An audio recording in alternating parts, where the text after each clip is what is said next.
Hi, my name is Elizabeth Cohen, and I am going to be your instructor for this 6-week summer online course on computer-mediated communication. That's COM 425. I will be posting videos like this throughout the semester just to talk to you about various highlights in your content. I won't always be wearing my graduation robes, but I do happen to be on my way to graduation, so... And aren't you impressed by what a college professor I look like wearing these? It also happens to be really cold outside. Otherwise, I wouldn't want to wear this either, but it keeps me warm. Not a typical May Day for sure. Okay, so the whole point of this video is to go over some of the highlights of your syllabus. Everything I'm going to be talking about in this video is stuff that you can find in your syllabus, but I think sometimes, most of the time, it's helpful to hear me explain things. It'll give you a sense of the things I think are super important and stuff. So bear with me. I am going to let you read the course objectives yourself. I mean, I always say, like, if you want to, I hate the word computer-mediated communication, like, a lot. I've wanted them to change the name of this course. It's a popular term for this area of study, but I don't think it really gets at what we're doing, which is what we're doing is the psychology of social media. And when I say social media, I mean anything that isn't face-to-face communication, right? There's some sort of mediator in between, but is used socially. So I think the telephone is social media. I think that what I'm doing right now, broadcasting this on YouTube or whatever, is social media. So anyway, we're just going to be talking about some basic psychological issues with all of these types of social media technologies. You don't need to get a book for the first couple of weeks, but the last couple of weeks you will need a book. And I have up here required materials and readings. We're going to not be reading the whole thing. It's a pretty cheap book. It's called Infinite Reality, The Hidden Blueprint of Our Virtual Lives. That gets into the nitty-gritty about how virtual reality works on our head, and why our brain interprets it as being real, and what are the implications of this, and how are we going to start using it, and things like that. But besides that, most of your readings are going to be posted on eCampus. So each week, including this week, right, you have a little folder on eCampus for all of the course content, but then it's divided by weeks, and you can find the readings that you're responsible for there. Again, except for the last 2 weeks, which we'll be reading from that book. But everything else you should be able to download. This is an asynchronous course, an important CMC word there, meaning it's not synchronous. It's not like we're doing this in real time. You kind of do it at your own pace. You are going to have weekly deadlines, except for the last week of class, which ends on a Friday, messes everything up. Basically, every assignment that you have due is going to be due on a Sunday. So we start on a Monday, and then it goes through the week, and then all of your assignments are due on at 11:59 p.m. on Sunday evenings. What that means is that you can just do this at your own pace so long as you do the weekly assignments during that week, right? But you can choose when to do them. It's not like we're going to have official meeting times where, okay, every day, every Tuesday at 10 a.m. we're going to get together and Skype or whatever. No, there's none of that. For that reason, you obviously have to be extremely self-motivated. I think that on some level, this message is going to self-destruct after I say it. On some level, online classes are a little easier than in-person classes.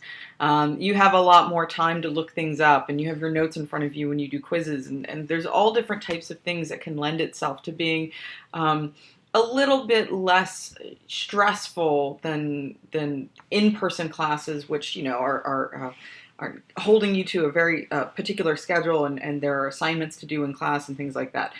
This, you have a lot of control over what you do. You have a lot of control over the information that you use. And for all of those reasons, I think, again, I don't want to say that there's not challenges to this class, but compared to how this class would look if I was teaching it in person, I do think there's a lot of things that make it a little easier. The caveat, though, is you got to do it. The hardest part is that because there's some flexibility, because you can decide the pace you go at to do a lot of these assignments, and because there's not as many hard deadlines. We have like one hard deadline a week. I find that it can be easy to forget these things. So my one caution to you would be to use that routine to your advantage. Get into your own routine that works for you so that you can keep up with things and you don't forget things. I think the hardest thing in these classes is just not forgetting to do certain things, because when you do them, you usually have all the resources that you need to do them. If you need to get in touch with me, email is the best way to do it. Now, I have to let you know that this summer, particularly towards the end of this session, I'm going to be doing a lot of traveling out of the country, actually. So we won't even necessarily be in the same, forget time zone, we won't even be on the same side of the world. But I will always have email. So if you email me, then usually within 24 hours I can get back to you. And we can set up appointments to actually communicate in person if that's easier for you. Towards the end of the semester, phone might be a little bit more complicated, but we could certainly do that. But we could always try to set up some sort of like FaceTime or Skype if we needed to. Again, if we couldn't accomplish what we needed to via email. So just keep that in mind. You can see here on this page with Morpheus the grade breakdown. There is a syllabus quiz you need to do this week. You need to go ahead and get that done. It's an easy 5 points. You can even take it more than once if you need to. And it asks you questions about the policies in this course and also some questions about where to find things on eCampus, just to get you familiar with that. You will also be having weekly reading quizzes, about 5 questions each week, and you're going to need to, of course, have your readings open. Maybe you will have even read them ahead of time, which would be awesome. But even if you didn't, you can sit there and take the reading quiz with your readings. The only catch is you can't take the reading quizzes, I forgot what I set it to now, but I don't think you can do it more than twice. So you do need to take them seriously and really pay close attention to what's going on in your reading so you can answer those questions. But if you can, again, there's no tricks to this. It's just it's just a check to make sure you're covering the material, and that's an easy 30 points for you to get if you keep up with that and do those each week. The other really important component to this class is Facebook page posts. I do not want to use the discussion board on eCampus anymore. I'm sick of it. I use it for lots of my other online classes, and I think that the platform itself makes things kind of stale. It makes it hard to post different links, and also people aren't on it regularly, so it's not very conducive to keeping conversation going. For that reason, I want to use Facebook as a platform for us to do our discussions, which means you're going to have to go on the syllabus. There's a link, but you could type it in even if you didn't want to click on the link. And I have a COM 425 Facebook group set up here, which if you look on the first page, can you kind of see that? You can go there and join the Facebook page. If you need to create an alias, I don't really care. You just need to let me know who you are. But don't worry, I'm not going to try to friend you or anything like that. That's just where I want us to have our conversations. What do I want out of your conversations? I want you to talk about things that are related, or at least tangentially related to what we're reading that week.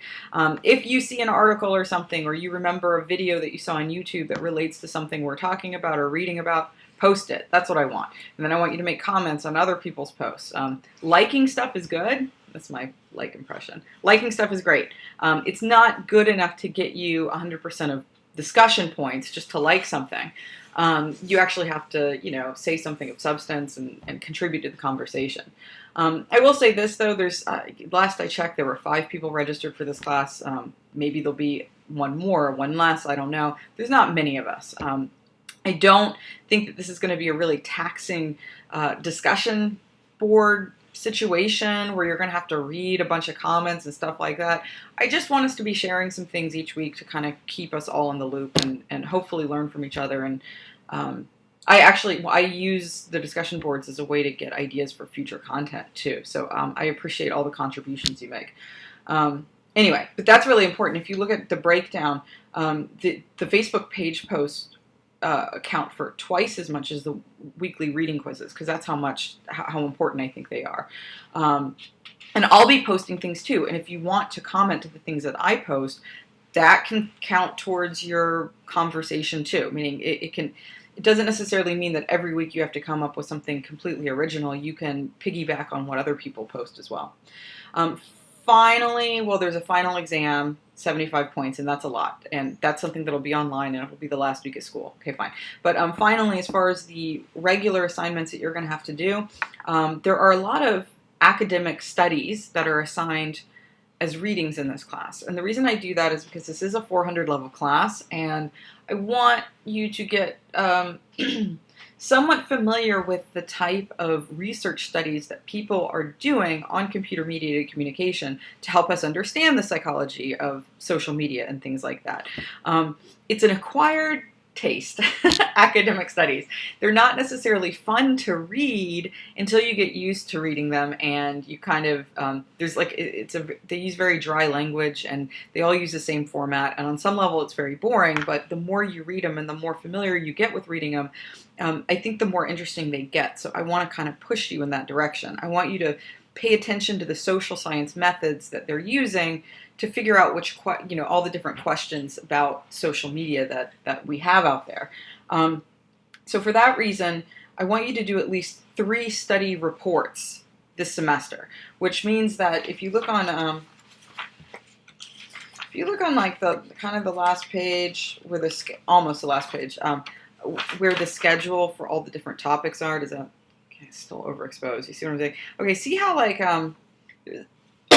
there's an asterisk next to some of these readings. I don't know if I can't get it there. Okay, see the Elson 2006, and there's like a little asterisk there.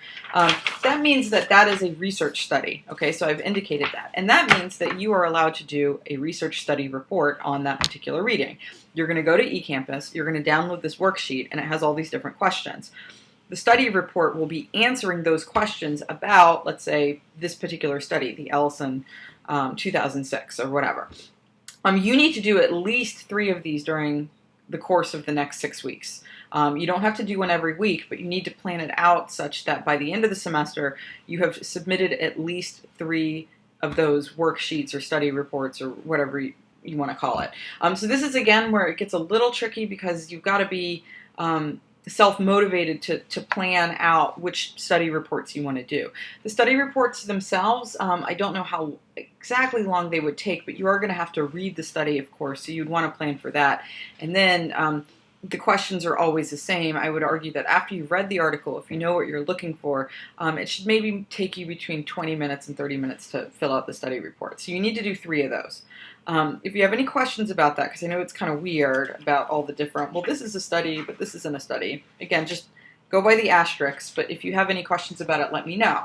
The only catch is that you're not allowed to do a study report on a study after we've read the study. So what that means is that let's say that we have a study assigned this week, which we do actually. If you wanted to do a study this first week of school, you're more than welcome to submit a report. Let me just see what that is. Hold on. I'm going to the schedule. And, okay. Yeah, so there's a Hancock 2007 study that's assigned this week. You can turn in a study report this week and get that over with, okay? Next week, though, you cannot do a study report on the Hancock study. You can do a study report on the Elson study, because that's next week. But once a week has passed, you can't do the study that was assigned for that week. The reason for this is that I'm trying to encourage you to keep up with the studies to help you with the conversations and things like that. So that's another reason why I wouldn't wait too long to get all this stuff done, is because you don't want to get to the last week of school and realize that, oh crap, I can't go back and do all these study reports from prior weeks, because you're not allowed to do those anymore. So it's better to just sort of keep this up. Now, if you want to do 3 study reports this week, I have all the content posted on eCampus, so you're more than welcome to do that. I don't care if you do them all at once, but I want them done either during the week that we're talking about them or ahead of the week, so that you can participate in those conversations kind of in real time. So those are actually the main things I wanted to just kind of say in person. Everything else, hopefully we can just keep schmoozing on that Facebook group. Make sure you go ahead and you join that as quickly as possible, because I'm going to have to approve you.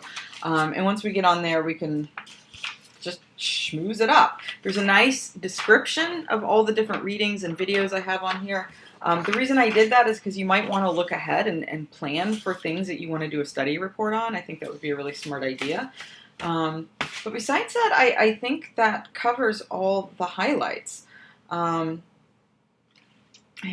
I do. Okay, so yeah, make sure you do your syllabus quiz this week. Very important. Make sure that you join the Facebook group as soon as possible, and then we can continue these conversations. And again, if you would like, go ahead and start thinking about doing a study report to start getting that out of the way, and then you don't have to worry about it. And finally, remember your weekly reading quiz. You're going to have one this week and other weeks too. And check. That covers it. And going to go to graduation now, but I'm really looking forward to it. I'm sad that we won't get to see each other in person too much, but I hope you feel free to contact me if you have any questions or any issues. And again, we can always pick some really clever computer-mediated communication way of communicating about our computer-mediated communication class. So, all right, I'm looking forward to it. Thank you all. Bye-bye.